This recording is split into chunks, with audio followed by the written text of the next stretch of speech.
in Mago Reddit. Today's story is... My daughter chose her millionaire stepfather over me for 8 years until she discovered the dark secret behind his luxurious life. Now she is trapped in impossible debt. My daughter's wedding day should have been a joyful occasion. Weddings are celebrations of love, hope, and family unity. However, as I stood outside the elegant venue, holding the gift I had bought with my last paycheck, I felt none of that. I was not on the guest list. My daughter had made that perfectly clear when the invitations were sent out months before. Even so, I thought that maybe seeing me there might stir something in her. The place was impressive, with luxury cars lined up in the parking lot and meticulously manicured gardens that looked like something out of a movie. I stood discreetly at the edge of the crowd, keeping my distance from the guests who were chatting animatedly as they entered in their elegant attire. My suit, although old and worn only on rare formal occasions, I had ironed it as best I could. Even though I was no longer part of her life, I just wanted to see her happy, maybe even catch a glimpse of her smile. I didn't go inside. I waited outside. When the time came, I saw her approach the aisle. My heart sank. She was radiant in her dress, walking arm in arm with her mother's second husband. The man looked in every way like a proud father, beaming as they walked towards the main entrance. That place should have been mine, but instead, I remained in the shadows, invisible to all but one person. Our eyes met for a split second, and her smile disappeared. She stopped, turned on her heel, and walked towards me with fury emanating from every step. My heart sank. I tried to explain, but she didn't give me a chance. Her voice, cold and full of contempt, rose above the murmur of the crowd. She told me that I had no right to be there, that I was financially ruined, and that I had failed as a father. That someone like me had no place at her wedding? I tried to speak, to explain that I just wanted to see her on her big day, but she interrupted me, ordering me to leave before I embarrassed her any further. Then, as if to deepen the wound, she turned her back on me, smiled at her stepfather, and entered the venue as the door slammed shut behind her. I stood motionless for a moment, stunned. Everyone had heard her words. I turned and left, clutching the gift that would never reach her. My steps felt heavy as I walked away. Her words kept repeating in my mind. Ruined, a failure, no place in her life. Arriving home that night, my small apartment seemed emptier than usual. I sat on the worn sofa, staring at the box wrapped in plain paper that now seemed completely useless. I had saved for months to buy him something meaningful, a bracelet engraved with the words, "Always your dad." But maybe I was fooling myself. Things weren't supposed to be this way. 8 years ago, when her mother and I divorced, I thought we could still be a family in some way. I didn't expect it to be easy, but I believed our bond would endure. She was 14 and starting high school. I remember sitting with her, assuring her that I would always be there no matter what. She didn't cry. She just asked if she could live with her mother. I didn't blame her at first. Her mother's new husband was everything I wasn't. Wealthy, successful, and able to provide her with a life that I simply couldn't offer. They moved into a big house in a well-to-do neighborhood while I struggled to pay for a 2-bedroom apartment across town. I worked long hours in a job that barely covered the bills, and it showed. I found myself tired, stressed, and sometimes bitter. But I still tried. I attended her school events, even when I wasn't invited. I regularly texted and called her, though most went unanswered. On her 16th birthday, I bought her some earrings that she had wanted for months. When I gave them to her, she barely looked at me before saying that her stepfather had already bought her something better. That was the beginning of the end. Over time, her responses became colder and more distant, until they finally ceased completely. She no longer came to visit me, not even on holidays. The last time I saw her before the wedding was at her high school graduation. I wasn't invited to the ceremony, but I managed to find her outside afterwards. I wanted to tell her how proud I was, but she barely recognized me before leaving with her mother and stepfather. The following years were some of the most difficult of my life. I worked 2 jobs simultaneously, trying to overcome depression. I had no family left except her, and yet she had chosen to leave me behind. I spent countless nights wondering where I had gone wrong, going over every argument and moment of weakness, convincing myself that if I had been stronger, richer, or better, maybe she would have stayed.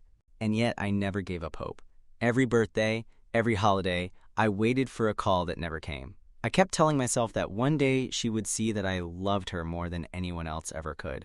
That's why I went to the wedding, even though I knew I wasn't welcome. I thought that maybe, Just for a moment, she might see me and remember the father who used to tuck her in at night and tell her bedtime stories. But now, sitting in the stillness of my apartment, her words ringing in my ears, I realized how naive I had been. She had made her decision a long time ago. I was no longer her father, at least not in the way that mattered to her. I placed the unopened gift on the table and lay back, staring at the ceiling. The pain was unbearable, but I knew I would get through it. After all, I had been doing so for years. The morning after the wedding, I woke with a heaviness in my chest that felt almost physical. I had hardly slept, tormented by the memory of my daughter's angry words and how the door had closed in my face. Her voice echoed in my mind, calling me a ruined and failed father, making it clear that I did not belong in her life. I made my coffee and tried to distract myself with the morning news, but I couldn't concentrate. My phone vibrated, interrupting my thoughts. And when I looked at the screen and saw her name, my heart stopped. For a moment, I just stared at the phone, unsure whether I wanted to answer. After years of silence, after the humiliation of the day before, what could she possibly have to say to me? Against my better judgment, I answered. Her voice hit me like a slap in the face, panicked, trembling, and remarkably different from the cruel tone she had used at the wedding. She wasted no time with pleasantries.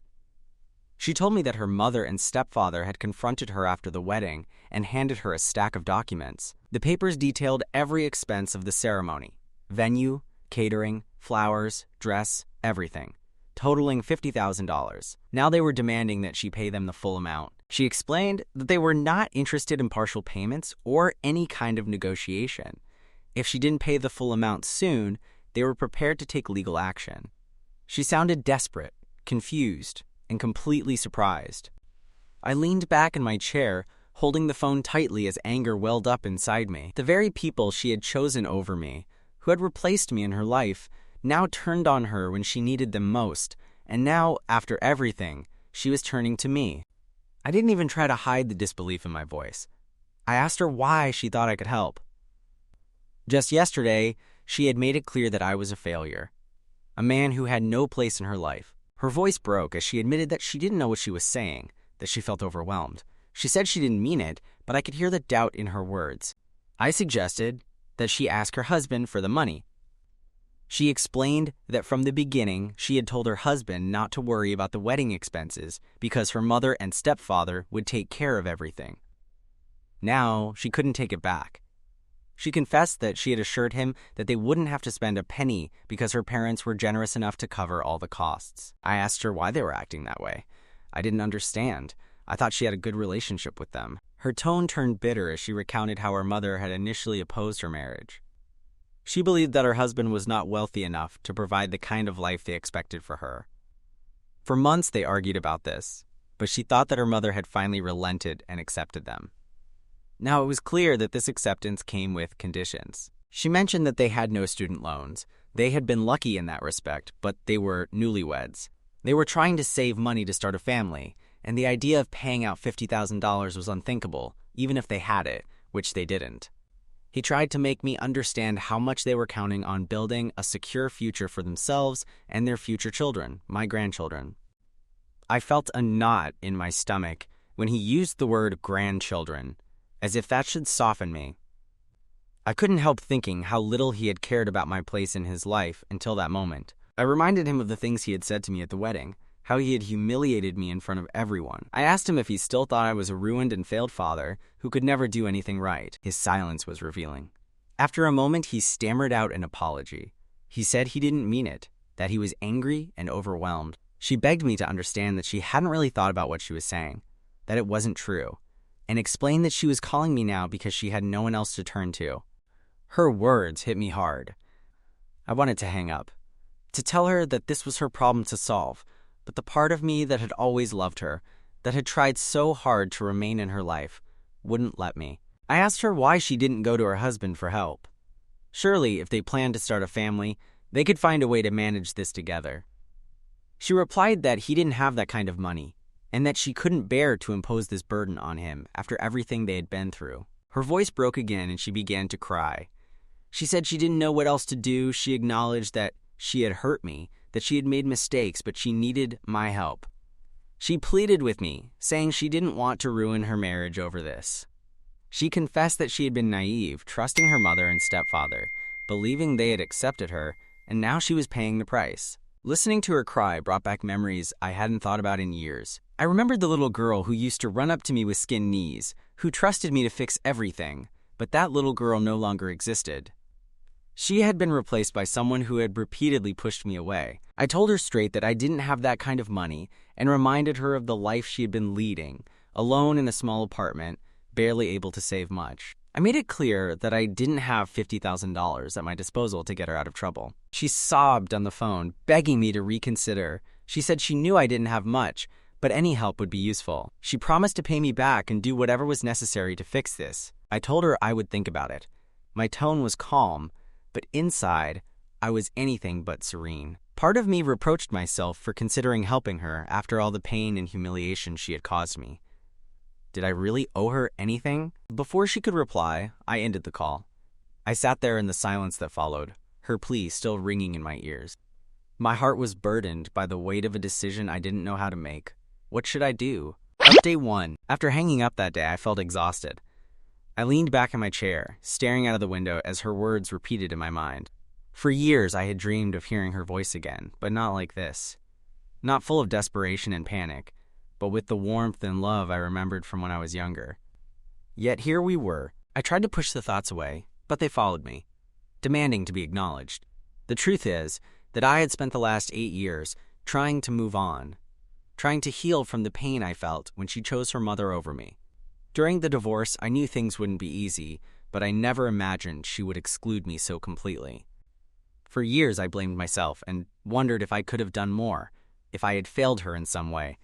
I thought about the arguments her mother and I used to have, the bitterness that had permeated our home long before the divorce. I wondered if she had absorbed all that negativity, if she had internalized the way her mother spoke about me and allowed it to influence her view of me. But as time went by, I began to see things from a different perspective. I realized that I had done the best I could with what I had. I wasn't perfect, but I had always loved her and tried to provide for her even when money was scarce. I was the one who stayed up late helping her with school projects, who took her to soccer practice when I could, and who made sure she had everything she needed. During the divorce, I fought for custody. I wanted her to stay with me, but the courts favored her mother. Her mother's new husband, with his luxurious car and big house, made me seem insignificant by comparison. I couldn't compete with that, and I knew it. When she chose to move in with them, something broke inside me. I spent weeks trying to understand it, trying to accept it. I kept telling myself that she was just a child, and that she didn't understand what she was doing, but the pain persisted. When she stopped answering my calls, when she stopped visiting me altogether, I realized that I had really lost her. It took me years to recover. At first, I immersed myself in work, taking on extra shifts and side jobs just to keep busy. I moved to a small apartment to save money, paring down everything that wasn't absolutely necessary. Slowly but surely, I built a stable life for myself, even if it wasn't glamorous enough for her. More importantly, I began to heal emotionally. I tried to let go of the guilt and self-reproach. I told myself that I couldn't control what she chose to believe or who she chose to be. I had done my best, and that was all I could do. But now, hearing her voice again, all those old wounds felt raw and open. I couldn't stop thinking about what she had said at the wedding, how she had called me a broken and failed father in front of everyone. I had specifically asked the staff to allow me to wait just outside. I just wanted to congratulate her. The humiliation of that moment was still fresh in my mind, and yet there she was, asking me for help. I tried to remind myself that she was desperate, that she didn't know where else to turn, but part of me couldn't help feeling bitter. She hadn't cared about me or my struggles for the last 8 years, and I wasn't asking her to. All I wanted was to spend some time with her, and now she was expecting me to solve her problems. I thought about the $50,000 her mother and stepfather were demanding. It was an obscene amount, far more than I had ever seen in one go. Even if I wanted to help, I couldn't. My savings account barely covered a few months' expenses, let alone a sum close to that amount. Then there was the question of whether I should help. Wasn't this her problem to solve? She had chosen her mother and stepfather over me. She had trusted them to take care of everything, and now she was facing the consequences of that choice. Maybe it was time for her to learn a hard lesson about who really had her best interests at heart. But then, a small voice in the back of my mind whispered, What kind of father lets his daughter suffer? The question filled me with a deep sense of doubt. I had always prided myself on being there for her, no matter what. Even after she left, I tried to remain in her life, to be a source of support. Was I really willing to turn my back on her now, when she needed me most? At the same time, I couldn't ignore the years of rejection and pain she had caused me. I thought about all the times I had approached her only to be met with silence. I thought about how she had looked at me at the wedding, as if I were nothing but an embarrassment. I wondered if this was really about her or about me. Was I hesitating because I wanted to teach her a lesson, or because I wanted to protect myself from being hurt again? The truth is, I didn't know. I felt like I was at a crossroads, and whichever way I chose, I would regret it. As the week went on, I found myself replaying our conversation in my head. I thought about how her voice had cracked when she said she didn't know what else to do. I thought about the tears I could hear, the vulnerability she hadn't shown me in years. I tried to imagine how she must have felt realizing that the people she had trusted to support her were now turning against her. I thought about the weight of that $50,000 hanging over her head, the fear and uncertainty she must be experiencing. Then I thought of her husband, the man her mother had deemed unworthy because he wasn't rich enough. I wondered what kind of pressure this was putting on their new marriage, and how they were supposed to start their lives together with such a heavy debt hanging over them. By the time the sun began to set, I still didn't have an answer. All I knew was that I couldn't ignore her cry for help. Whether I decided to help her or not, I owed it to both of us to make that decision carefully. I wanted to help her deal with her problem, not because she was asking me to fix her difficulties, but because I was being given the opportunity to show her what kind of man I really was. Update 2. It's been a few weeks since I last heard from her. The phone call and the desperation in her voice were still fresh in my mind. I was left with more questions than answers. She had told me everything that had happened after the wedding. Her mother and stepfather had confronted her with these documents, demanding $50,000 for the costs of the celebration. I could hardly contain my anger when she first mentioned it. It felt like another betrayal, but it was the first time in years that I had heard such genuine panic in her voice. The kind of panic that made me question whether I was just letting her get away with it. But now the situation seemed different. Her mother had always been manipulative, but the stepfather was different. He wasn't the charming man I once thought he was. If anything, he was just a figurehead in his empire of wealth and privilege, standing on the sidelines while her mother did the dirty work. It wasn't difficult to understand what was happening. My daughter had grown up with that image of success in her mind, and now, for the first time, she was seeing the price. She hadn't decided what she was going to do yet, but it was time to face them. So I organized a meeting. It wasn't something I was looking forward to, but I had to do it. I needed to understand exactly how deep the hole they had dug for her was. If there was any way I could help her, I had to know. As I climbed the large steps to her mansion, I had to force myself to keep my composure. The house was imposing and pristine. Her mother was the same, sharp, cold, always calculating. Her stepfather, on the other hand, was quiet, observing from the sidelines as always. When we sat down in her luxurious living room, the tension was palpable. The mother didn't waste any time. She began in a tone that left no room for empathy, stating that my daughter had agreed to the terms.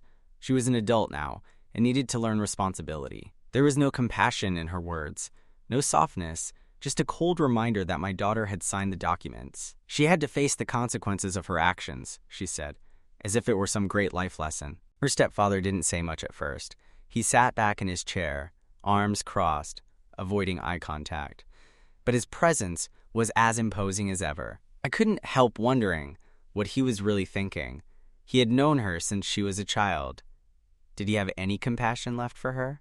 Or was he just playing the role of a husband afraid of angering the mother? It wasn't until I asked exactly what the terms of the documents were that things started to get interesting. They hadn't mentioned anything to me about that detail, and I wanted to know how far they had really gone.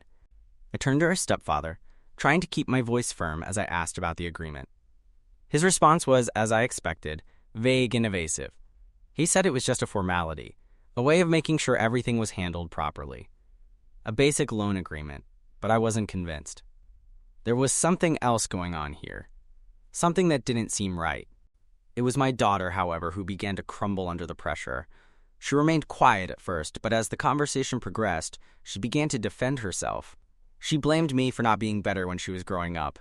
She said that I wasn't there for her when it mattered, that I had failed her. I could hear the anger in her words, but there was also something else, a deep pain, as if she were trying to convince herself that I was the problem, not her choices. I didn't get angry, though. I kept my voice calm as I told her that what she had done to herself was not just the result of my absence, that she had chosen to exclude me from her life. She had signed that agreement. Did she really think that they would simply forgive her debt after that? She had never mentioned it to me. I didn't know what she was expecting, but it wasn't the kind of debt that just disappears because she was taken by surprise. Her face fell when I said that.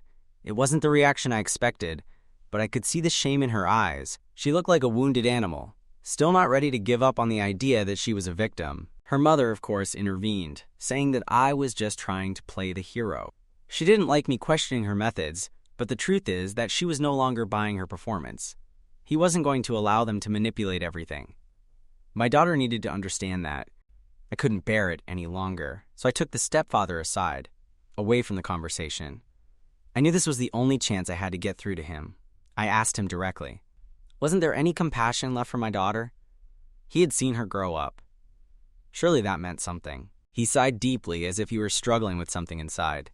He told me he didn't want to do this, but he also didn't want to upset his wife. That was his only excuse. I couldn't believe it. He was more afraid of her than of doing the right thing. He confessed that my daughter's mother had been distressed about the wedding for days. She was still upset about my daughter's choice of husband, and it was tearing her apart. In the end, my daughter had to pay for all that. I couldn't even comprehend the emotional manipulation that was at play, but I didn't let him notice.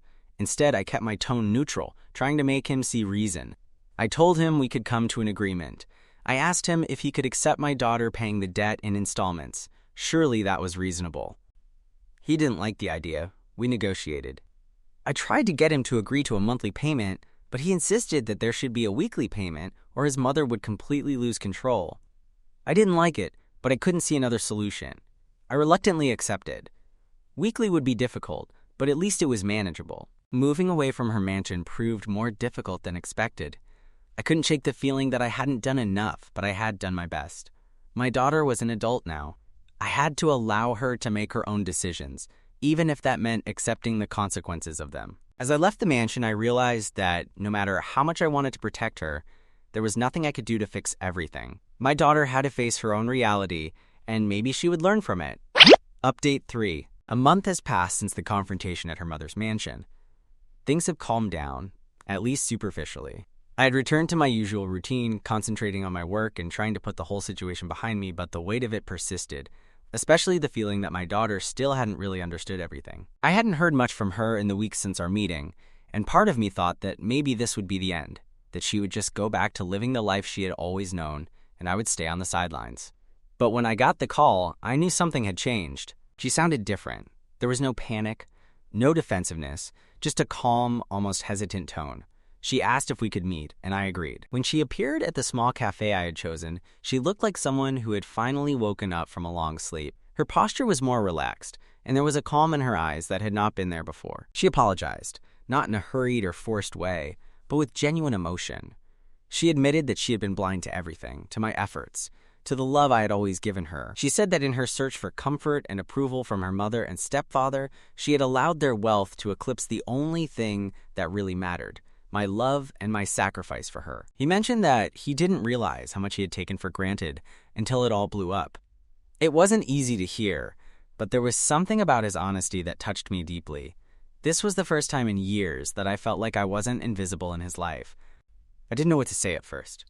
Part of me wanted to tell him that everything was okay, to let it go, to move on, but I knew he deserved better. She needed to understand the boundaries I had set, boundaries that were for both of us to grow. So I told her I would help her, but it wouldn't be in the way she expected. I would support her emotionally and offer advice when she needed it, but I wasn't going to just hand her money. She needed to support herself, just like I had done. As she spoke, I saw a flash of understanding in her eyes. She didn't argue. She didn't try to pressure me into doing more than I was willing to. It was enough for now. We had a coffee. I gave her the wedding present and told her she could sell it for a couple of thousand at least. She looked guilty but said nothing except a weak "Thank you." After a while, he got up to leave, but before he went out, he turned around and gave me a smile, one that was sincere this time. I knew that things between us were far from perfect, but at that moment, I could see the possibility of rebuilding.